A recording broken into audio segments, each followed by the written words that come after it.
What is going on, you guys? I'm your host, Stacy Cole Morgan, and you are listening to the MorganMan Sports Podcast here on Spotify, Google Podcasts, Good Pod HQ, or wherever you find your preferred podcast. Ladies and gentlemen, today we are talking about the Major 2 tournament breakdown with all the matches that are happening in the winners bracket, CDL point standing updates, and so much more. Also in today's podcast, guys, we are talking about the updated free agency tracker for the Atlanta Falcons of who has just recently been signed outside of Kirk Cousins from last week. So without any further delay, let's go straight into today's action.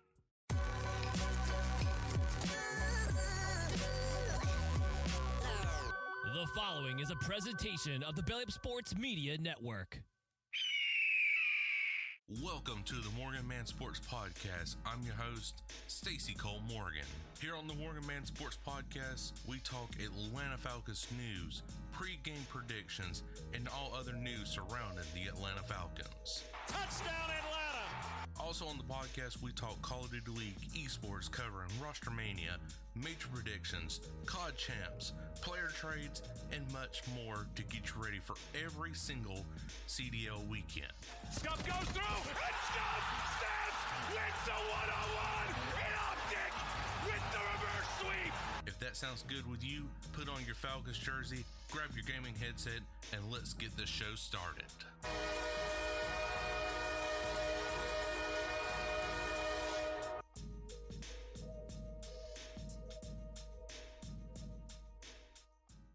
All right, guys, we're going to try to keep this short, sweet, and simple. So the Major 2 tournament is happening this weekend, Thursday through Sunday, to determine your Major 2 Miami Heretics champion. So to kick things off in winners bracket, we got the Optic Texas squad taking on the home series favorites, the Miami Heretics. Guys, the Miami Heretics has definitely been on a roll here lately. And for a guy like Lucky and Vickle, this is definitely a chance to showcase their worthiness on this team, because both these guys right here has definitely been on a roll. They've showed some major improvements in their gameplay style. But now going up to Optic Texas, they've been undefeated during the entire online qualifier series. So this could be a series where it goes down to 3-2 situation in favor of Optic and sends the Heretics in the losers bracket for that Friday elimination match. Next up is the Toronto Ultra taking on the Vegas Legion. Now, guys, the Vegas Legion definitely has been on a roll here lately as well. I believe they've only lost one series out of the entire online qualifiers. That might have been 2 at the most. Someone will have to correct me on that just to make sure. But Attach definitely is going off. Nero definitely is an improved player that I like to see right there for this Vegas Legion squad. Now, the Toronto Ultra, still definitely a dominant team, no doubt about it. But I'm looking at Scrap to be more of the trash talker than what he was, because whenever FaZe defeated Toronto Ultra during the week 4 online qualifiers, it seems like Scrap kind of got a little quiet. He needs to bring that trash talking / like just swagger attitude back for the Toronto Ultra to start winning some of these games. And what better way to do it is to put the fire out against the Vegas Legion. Next up on the list is the New York Subliners taking on the Boston Breach. So Boston, I'm kind of shocked that they're in the winners bracket right here, but they are. But the New York Subliners definitely has been a very dominant team, I should say. Excuse me. Kismet definitely has been going off. Hydra's been kind of mid-tier, I believe, so here lately.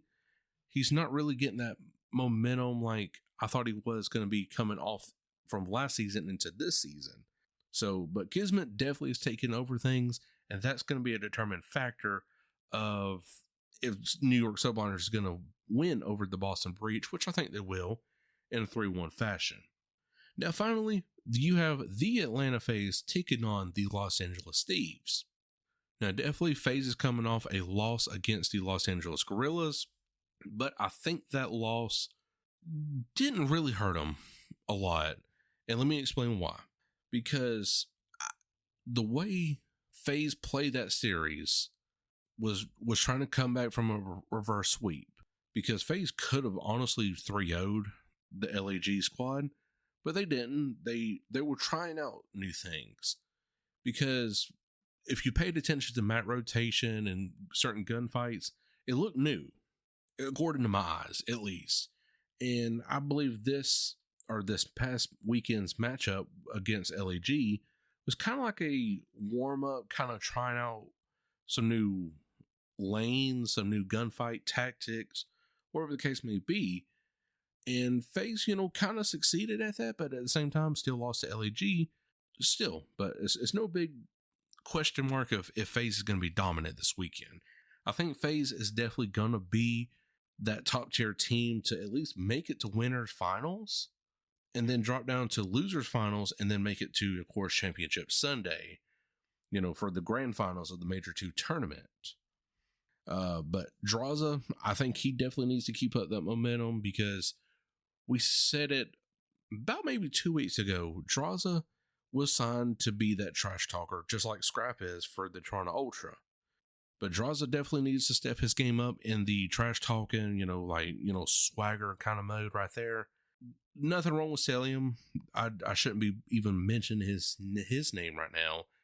But the Tiny Terrors, Abizi and Simp, I like their duo. Even Simp, for Pete's sakes, he was like LeBron James, the broadcast mentioned this, can make history on a losing game. But Simp definitely had the most overall kills for a series, I believe it was, in the entire, Call of Duty League history. And of course broke that record, but in a lost match. So it's going to be very interesting against Thieves. I think FaZe is definitely going to win this one easily in a 3-1 fashion. I think Thieves are going to take that hard point from Atlanta first, but then right after that, it's going to light a fire under FaZe's ass and just totally decimate the game. So I see Optic over Heretics in a 3-2, Ultra over Legion in a 3-1, Subliners over Breach in a 3-0, and FaZe over Thieves in a 3-1.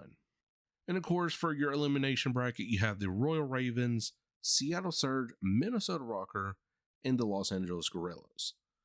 So those are your elimination / losers bracket starters that will be in for Friday. Now, after that, I do not know the rest of the list going forward right here, because of course it's all blank. We don't know the determining factors of what's going to happen from Thursday and Friday. But those are my predictions right there for at least the winners bracket side of things. Now, as far as the whole entire tournament goes, I'm going to say, honestly, for MVP, is going to come down between, I'm going to say Simp from Atlanta. For Optic, I'm going to have to say Dashy. No, not Dashy, I'm sorry. Shotzi. And for Subliners, Kismet. It's going to be between those three. I just do not see any other team, maybe outside of Toronto, with Envoy or Scrap. But outside of those top 4 teams, that's going to be about it for me for MVP of the Major 2 tournament. But as far as winning it, I can see Simp winning the MVP for the Major 2 tournament. Now, as far as who's going to actually play in the grand finals of this Major 2 tournament, I've already said FaZe, but who are they going to go up against? Well, that's going to be an interesting question. I honestly do believe we could see an Optic versus FaZe grand finals match this weekend. And if you hear that, that is my stomach growling. So I do apologize for that if the audio did bleed through right there. But yes, I can see an Optic versus FaZe grand finals Major 2 matchup right now. I think Ultra has been exposed by FaZe and Optic. And so now the Ultra might dip a little bit. And respectfully, of course they are, because again, they got exposed by, again, within that top 4 teams, FaZe, Optic, and I believe they have lost against the Subliners as well too. So that's your top 4 right there. And you lost against, 2nd, 3rd, and 4th seed. So it's going to be interesting to see, but that is my prediction as of right now. And of course, it's going to be a lock. FaZe versus Optic Grand Finals Major Tube Tournament. FaZe wins this weekend. 5-0.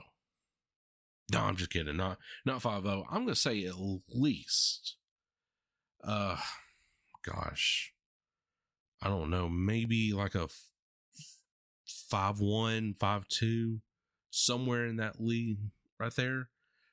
It's not going to be easy for FaZe. Let's just say that. It's not going to be easy for FaZe, but it's also not going to be easy for Optic either.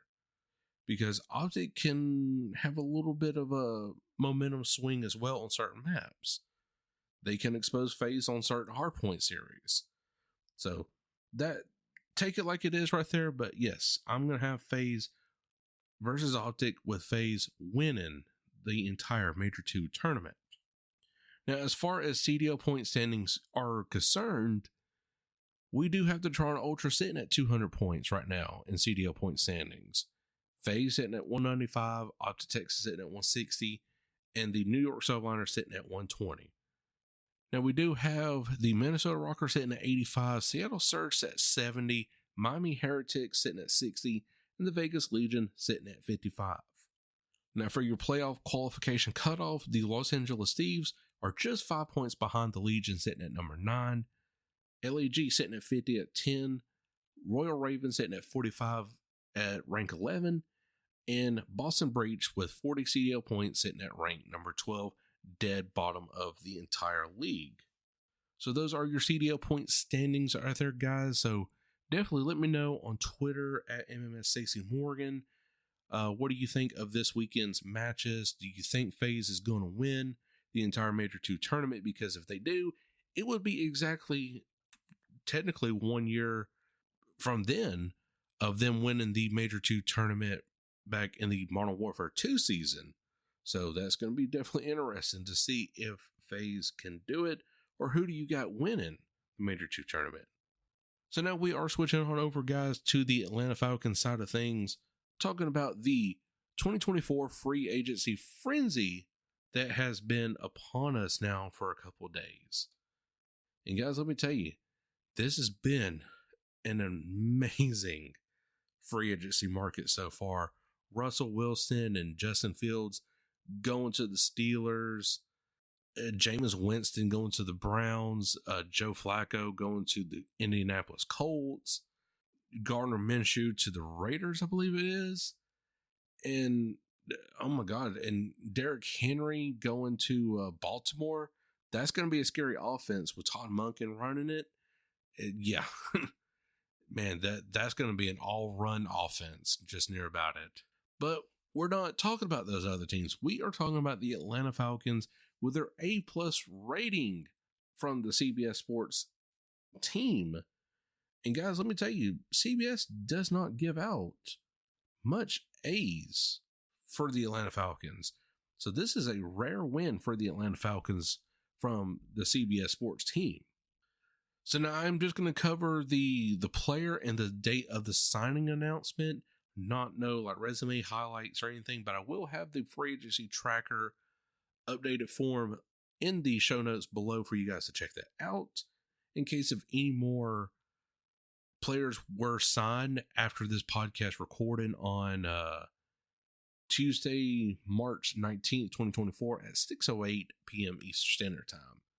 So the first signing right here is defensive lineman Kentavious Street. Date of signing is March 18th, 2023. So this was yesterday at the time of this recording. Again, March 19th at 6:08 p.m. Eastern Standard Time. So definitely the Falcons are bringing back an important piece of depth to that defensive front.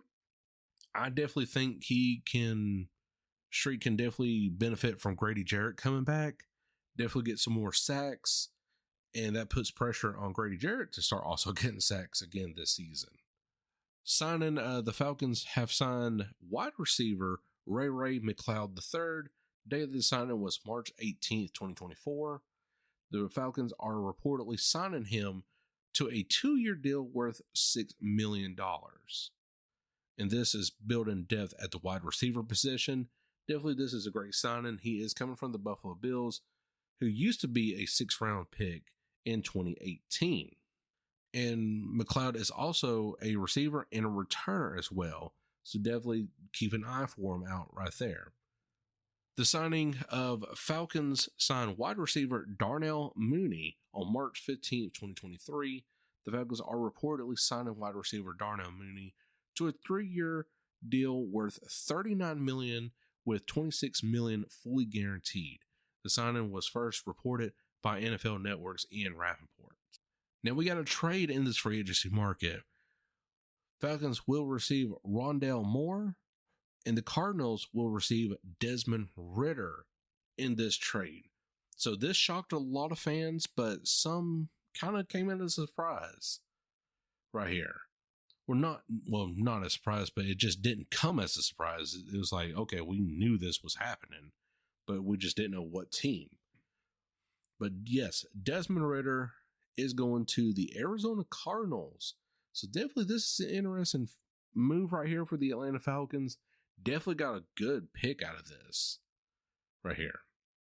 And it's also being reported too that Desmond Ritter had more calls than Justin Fields. I don't know if that's accurately true.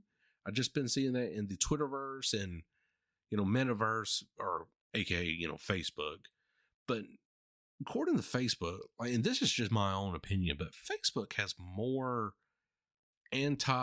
positive Falcons news and information than Twitter. I think Twitter is more mature in a way of handling news and saying, okay, this is actually a good pick, a good trade, whatever the case may be. But on Facebook, when you go into those groups, it's just like people are so negative. And that's why I try to not follow as many Falcons fan accounts like that, because it's just negativity. And if I want any kind of positive feedback from the community, I go on Twitter or, X and look up my Falcons kind of fan reaction pretty much. So that is a good deal for the Arizona Cardinals to get Desmond Ritter. And it was also good for the Falcons to definitely get Rondale Moore. And Rondale Moore is a wide receiver, so definitely, again, that's more depth at the wide receiver position. Definitely, we shouldn't be drafting one at the 8th overall spot. So now moving forward, we got wide receiver yet again, Kadero Hodge. Falcons bring back a familiar phase at the wide receiver position. Definitely a great signing. This was on March 14th. Storm Morton has been signed to the Atlanta Falcons, and the signing announcement was March 14th, 2024, and he was a key depth at the offensive line in 2023. And of course, everybody knows the signing of Kirk Cousins, who is originally coming from the Minnesota Vikings, and of course, former Washington Redskins / Commanders quarterback when he first got drafted. But the Athletics' Diana Rossini, if I'm pronouncing it right, sorry if I am, was the first report on the news, while ESPN's Adam Schefter reported the contract is a 4-year deal worth up to $180 million. And that includes $50 million for a signing bonus per sources. And of course, we got some more signings right here. The Falcons signed tight end Charlie Warner, if I'm pronouncing that right. Definitely Warner, a Georgia native, returns home to play for the Falcons after 4 seasons with the San Francisco 49ers. So definitely good end. I just don't see that one being a huge signing right there. It's just more of him going to be more of a pass blocker than anything, to where Kirk Cousins could throw to Kyle Pitts, Drake London, et cetera, et cetera. And for re-signing, you got offensive lineman Ryan Nusel, if I'm pronouncing that right. The analyst, Falcons re-signed offensive lineman Ryan Zununel as an exclusive rights free agent. After that, you got long snapper Liam McLeod is re-signing with the Atlanta Falcons February 23, 2024. So this is definitely some old signings right here, but former Falcons landing spots. March 13th, Matt Hennessy has agreed to a 1-year deal with the Philadelphia Eagles. Mac Hollins is going to the Buffalo Bills, up to $3 million for a 1-year deal. March 11th, you got cornerback Jeff Okudah, who's going to the Houston Texans on a 1-year deal worth $6 million. And then March 7th, you got tight end Jonnu Smith going to a 2-year deal with the Miami Dolphins, valued at $10 million. So guys, definitely this is, again, been a huge free agency market right now, and it's been a good one for the Atlanta Falcons. We definitely signed some key offensive and defensive players back that has been on the team already, and signed some players like Kirk Cousins right here. It's been an A+ season so far for the Atlanta Falcons, and let's keep that momentum going. So guys, hopefully you did enjoy the free agency breakdown right here with the updated list. And of course, I will go over this next week if the Falcons do happen to sign anybody else outside of this list right here. And of course, we'll keep it updated, and I will be retweeting all that and favoring on Twitter at MMS Stacy Morgan during that time until I get to the microphone pretty much and record the podcast. But guys, I sure hope you did enjoy, and if you did, make sure to like button wherever you are listening from, iHeartRadio, Spotify, Google Podcasts, or wherever you find your preferred podcast. Make sure to leave a 5-star rating. It really does help out the podcast tremendously grow each and every single day, and it will be all thanks to you leaving a 5-star rating on Spotify and Apple Podcasts. But until then, guys, I, Cole Morgan, will catch you all later. Peace. Thank you for listening to this Belly Up Sports Podcast Network product. Some said we go belly up, so we made it our name, and we're still here.